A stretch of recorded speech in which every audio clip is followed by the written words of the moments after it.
You're watching South Asia Newsline, and here are the top stories we're tracking for you on Tuesday, the 17th of October.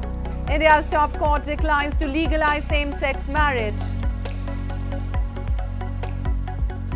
Pakistan looks to tame high inflation with fuel price cuts, says PM Kakar. And Afghanistan's earthquake victims need urgent shelter, says UN aid coordinator.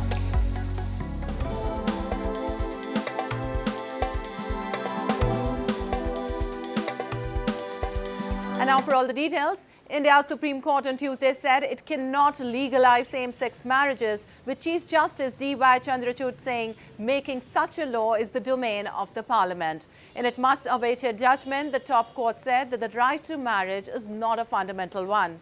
It added that it cannot strike down the provisions of the Special Marriage Act or read words differently while maintaining that homosexuality is not an urban or elite concept. The court ruling comes 5 years after a historic 2018 judgment when the Supreme Court scrapped a colonial-era ban on gay sex.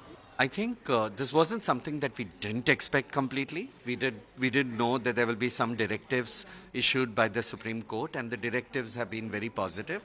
Now it's left the ball on the court of the Parliament, our parliamentarians. Well, PM Modi's government had earlier opposed the petitions, calling them urban elitist views, and already stated that Parliament is the right platform to debate and legislate on the matter. It had also said that such marriages are not comparable with the Indian family unit concept of a husband, a wife and children. There were some opportunities today, I believe, that have been pushed off to the legislatures, and the central government has made their stand clear with regard to marriage. We hope that their committee will ensure that civil unions are recognized and that the concomitants of marriage are then brought in to law, at least with regard to civil unions. And Prime Minister Narendra Modi on Tuesday virtually inaugurated the Global Maritime India Summit 2023 in Mumbai and said that the day is not far when India will be among the top 3 global economies.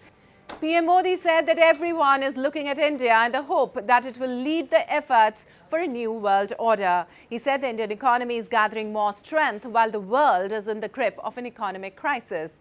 Underlining the importance of the maritime sector, he said history bears witness that whenever India's maritime capability has been strong, the country and the world have benefited greatly from it. The 3-day summit will discuss and deliberate key issues of the maritime sector, including ports of the future.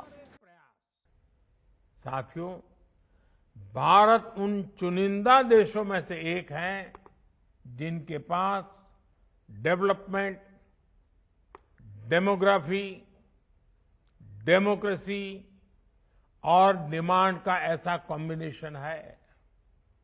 ऐसे वक्त मैं जब भारत 2047 तक विकसित भारत होने के लक्ष्य पर आगे बढ़ रहा है, आपके लिए ये सुनहरा मौका है।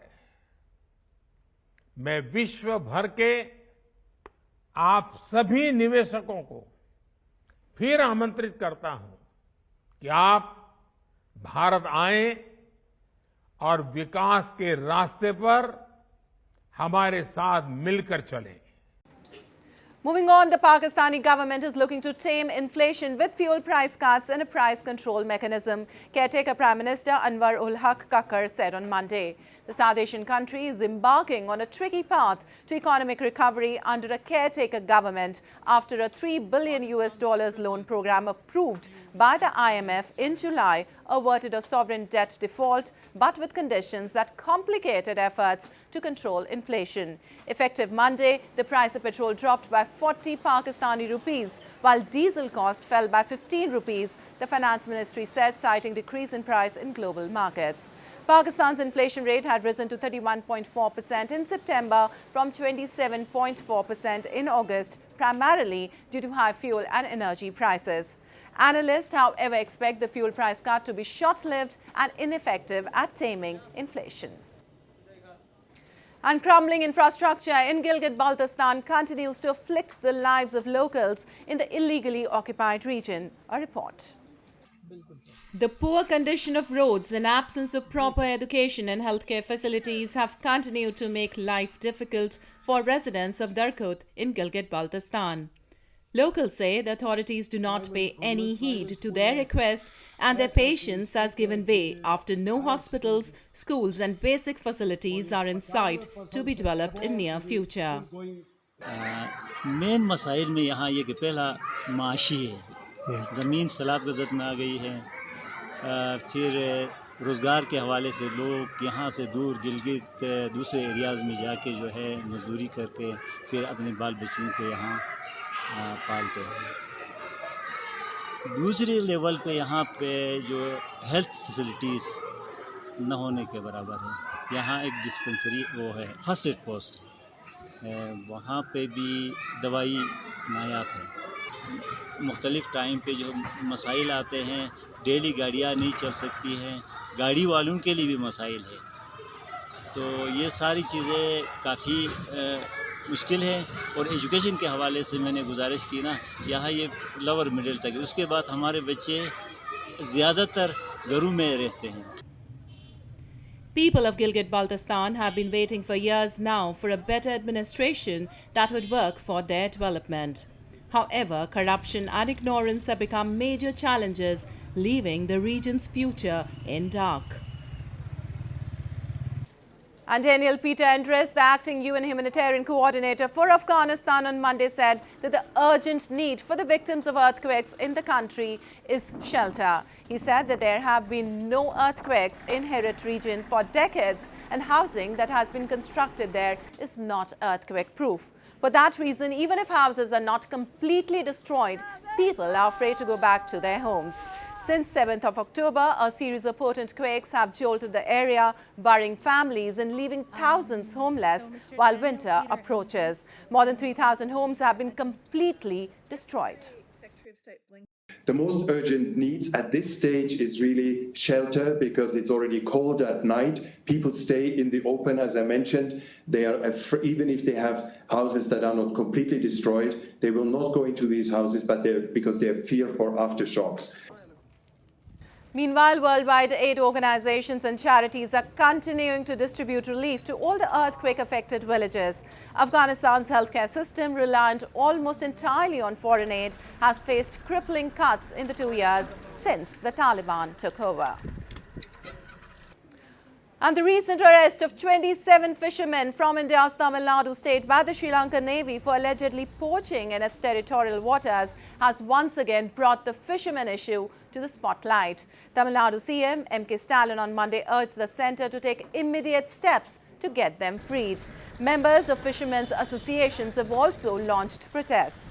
This comes after 17 other fishermen detained earlier in September were released following the Indian government's intervention.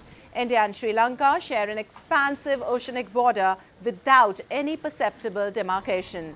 Fishermen from both the countries frequently stray into each other's territory while netting their catch and end up in spending years in jail. Well, in the age of social media, the young generation's love for theatre has not faded in Kashmir Valley, and the art form is playing a major role in keeping the mother tongue alive. Take a look. Theatre has been playing a major role to keep the mother language alive in India's Jammu and Kashmir and has been attracting a lot of youngsters. Recently, several theatre groups have been very active to showcase Kashmir's culture and highlight social issues through theatre.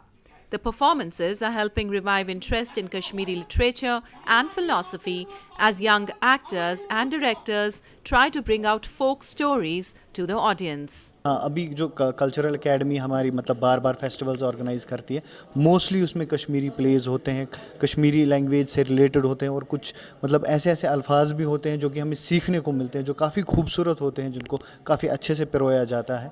और वो लफ्ज़ जब हम सीखते हैं तो एक अच्छा सा सुकून मिलता है, क्योंकि अगर हम देखें एक हम ही है शायद कश्मीरी लोग ही हैं जो अपनी मदर टंग को भुला रहे हैं। Kashmir Valley has produced a good number of theatre artists, and presently many senior artists are helping younger generation in keeping the tradition alive. मतलब शुरा हजरात, अब नई जनरेशन आगे आ रही है, दिल खुश होता है, नए एक्टर्स आते हैं, नए डायरेक्टर्स आते हैं, तो वो ले दे के तो ज़बान की फाइनली खिदमत होती है। Well, that's all in tonight's edition. We'll see you same time tomorrow. Good night.